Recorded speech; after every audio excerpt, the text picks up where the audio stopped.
Salut, c'est Thomas. Aujourd'hui, on se retrouve pour parler football et on va parler d'infos, de statistiques et de MLS. Je vais te montrer où trouver les infos, les stats avant match pour le championnat de foot américain.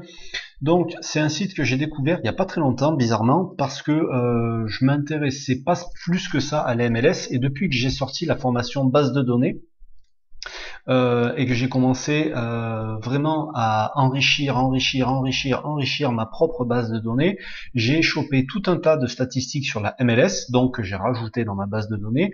Et si tu veux, à travers mes différentes recherches, j'ai été amené à pousser mes recherches un peu plus loin sur la MLS et donc j'ai découvert un site vraiment génial et ce site c'est tout simplement, et je veux pas te faire durer le suspense parce qu'il n'y a pas vraiment de suspense, tu pourras le trouver à travers n'importe quel moteur de recherche en tapant simplement MLS ou MLS officiel et c'est le site officiel de la MLS, donc du championnat de football américain, américain, sachant que tu as quand même des équipes canadiennes, tu as Montréal, Toronto notamment. Et Vancouver aussi. Donc, ce site, c'est un site classique. Bon, évidemment, il va être en anglais. Donc, si tu as l'habitude, ça va. Si t'as pas l'habitude, tu sais très bien qu'en cliquant dans la barre d'adresse, si tu utilises le navigateur Google Chrome, à droite de la barre d'adresse, tu vas avoir un petit symbole qui va te permettre de traduire la page automatiquement. Alors moi, sur les captures, là, tu vois pas la barre d'adresse. Mais tu vois, là, je viens de cliquer sur le petit bouton et voilà, ça a traduit le site. Donc moi en anglais j'ai pas de problème, donc je vais rester en anglais pour te montrer ça. Et donc ce site il est vraiment bien parce qu'il y a énormément de vidéos déjà. Si t'aimes bien regarder les résumés, si t'aimes bien regarder des vidéos de foot, tu vas voir que tu en as plein, vraiment plein. Les résumés sont super bien faits et en très très bonne qualité. Sans parler des infos. Alors moi je te dis la vérité, j'utilise pas toutes les infos, tout ça, je vais pas le lire là parce que vraiment ça m'intéresse pas. Moi, j'utilise ce site parce qu'il me permet vraiment de gagner du temps, sur les analyses pré-match. Alors, pour l'instant, je parie pas beaucoup sur la MLS parce que, comme je te dis, je viens de découvrir ce championnat-là, donc je découvre, je m'imprègne un petit peu et je vais commencer à parier là-dessus d'ici peu. Et donc, qu'est-ce que j'aime sur ce site-là? Donc, en dehors du fait que tu as accès directement au site de toutes les équipes en cliquant en haut de l'écran sur l'écusson c'est comme ça qu'on dit, sur l'écusson de l'équipe. Tu vas avoir plein de menus que je te dis, moi, j'utilise pas. Ce que j'utilise et ce qui est vraiment intéressant, ça va être cette partie-là. La partie, alors là, je vais te montrer parce que je crois qu'il n'y a pas encore les previews des prochains matchs. Donc, on te donne, pour chaque match, on va te faire une analyse pré-match. Avec, on va te donner des infos sur les deux équipes, on va te donner les compositions d'équipes, on va te donner les joueurs suspendus, les joueurs blessés, on va te donner des stats. Donc c'est vraiment vraiment intéressant. Alors je vais te montrer par exemple un match que moi j'avais repéré. Tac tac tac, c'était celui-ci.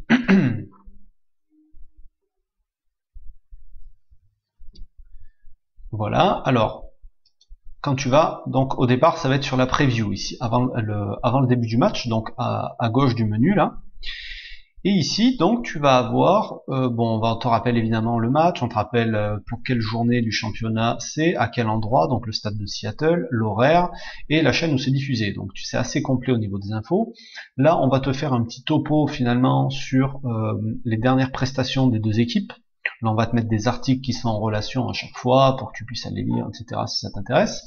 Et là, après, on va te faire le topo de chaque équipe, avec des déclarations qui sont assez intéressantes. En général, c'est l'entraîneur ou c'est des joueurs qui ont été importants sur le match d'avant. Donc on fait un point sur le bilan, sur les forces et sur les faiblesses de l'équipe. On va donner les suspendus, on va donner les joueurs, et ça c'est vraiment intéressant, qui sont suspendus s'ils prennent un nouveau carton jaune. On va donner ceux qui jouent un match international, parce qu'aux États-Unis, même quand il y a des matchs internationaux, ils continuent de jouer. Il n'y a pas de trêve internationale en fait. Et là, on va te donner tous les joueurs qui sont blessés avec le motif de la blessure. Là, on va te donner le 11 probable, ok, et ici on va te donner en général des statistiques qui sont intéressantes. Donc tu l'auras pas à chaque fois, mais des fois tu vas avoir des stats qui vont être très très très intéressantes. Donc là après tu vas avoir pareil pour la deuxième équipe. Et ce qui m'avait marqué moi ici, c'est l'info que j'ai trouvée là.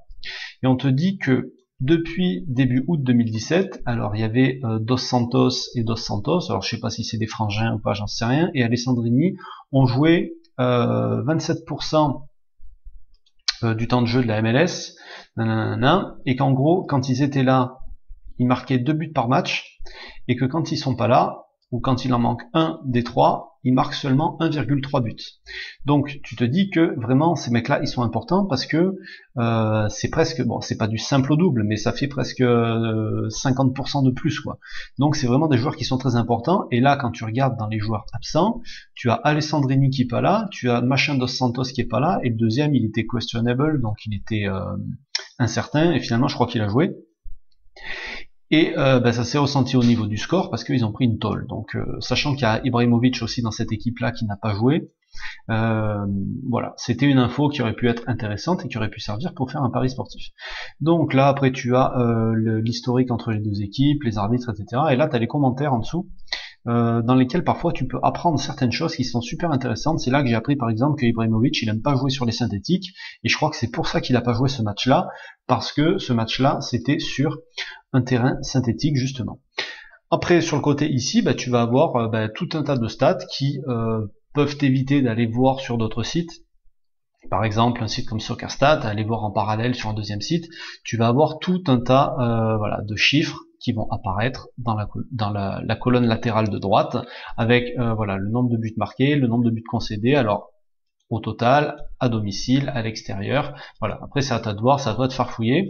Il y a un truc que je trouve intéressant aussi, c'est que dans les statistiques sur SoccerStat, sur WhoScored, sur WhoScored tu l'as peut-être, mais pas sur SoccerStat en tout cas, tu n'as pas ça, tu n'as pas le nombre de tirs cadrés, et je trouve que c'est quand même important, parce que pour marquer des buts, il faut cadrer des frappes. Ok, tu n'as pas le nombre de fautes subies, tu n'as pas le nombre de hors-jeu, tu n'as pas forcément le nombre de corners, et tout ça c'est des trucs, quand tu paries sur les bookmakers.com, c'est des chiffres qui peuvent être intéressants, parce que tu peux parier sur les corners, bon sur les hors-jeu je suis pas sûr, mais tu peux parier sur les nombres de fautes selon les bookmakers auxquels tu as accès. C'est des choses qui peuvent être vraiment intéressantes. Avec, donc là tu as les meilleurs buteurs, et là tu as la forme des derniers temps. Ok, et puis donc après, donc avant le match tu n'as que ça, et après le match, donc là juste avant le match c'est finalement les joueurs qui vont être alignés. Alors tac tac tac, bon peu importe, on s'en fout. Les statistiques d'après match, donc tu vois il y a quand même pas mal de choses. Si t'aimes bien regarder ça après les matchs, là c'est bon ce qui s'est passé dans le match, on s'en fout un peu. Et là tu vas avoir les highlights, donc c'est les meilleurs moments, c'est le résumé. Et tu vois t'en as pour 3 minutes 48, alors je vais pas te le montrer en entier, mais juste je veux que tu vois la qualité d'image. Donc voilà, elle est assez belle, tu peux mettre ça en plein écran. C'est assez sympa de pouvoir ça si c'est un championnat que tu suis, si c'est un championnat que tu aimes bien. Voilà, et là tu as le récap du match avec on te raconte ce qui s'est passé, donc t'as pas besoin d'aller chercher sur 40 sites à la fois. Avoir des sites spécialisés comme celui-ci, je trouve que c'est vraiment intéressant. Donc il y en a d'autres, hein, il y en a pour chaque championnat, ils sont plus ou moins bien faits, mais celui-là je trouve qu'il est vraiment bien fait, et c'est pour ça que j'ai décidé de te le recommander aujourd'hui. Voilà, c'est tout ce que je voulais te donner. Donc le site c'est mlssoccer.com pour avoir toutes les infos, les statistiques sur la MLS. Et voilà, si tu veux recevoir d'autres infos comme ça, d'autres sites comme ça, des conseils pour tes paris sportifs, je fais 2 vidéos par semaine, une le mardi, une le jeudi, donc tu peux t'abonner à la chaîne YouTube, et en dessous de la vidéo je te mettrai un lien aussi, tu pourras donc c'est un lien qui va te permettre de télécharger des fichiers pour t'aider dans tes paris sportifs. Donc il y a 5 fichiers, un pour sécuriser tes paris, un pour faire de la gestion dans tes paris, un pour faire du surbet, un pour parier en live, et puis le dernier je sais plus trop à quoi il sert. Enfin bon, il y a un pack avec plein de fichiers, tu vas pouvoir faire plein de choses avec. Si tu veux le télécharger, si ça t'intéresse, c'est complètement gratuit, t'as le lien juste en dessous de la vidéo. Sur ce, je te laisse, je te dis à très bientôt, salut.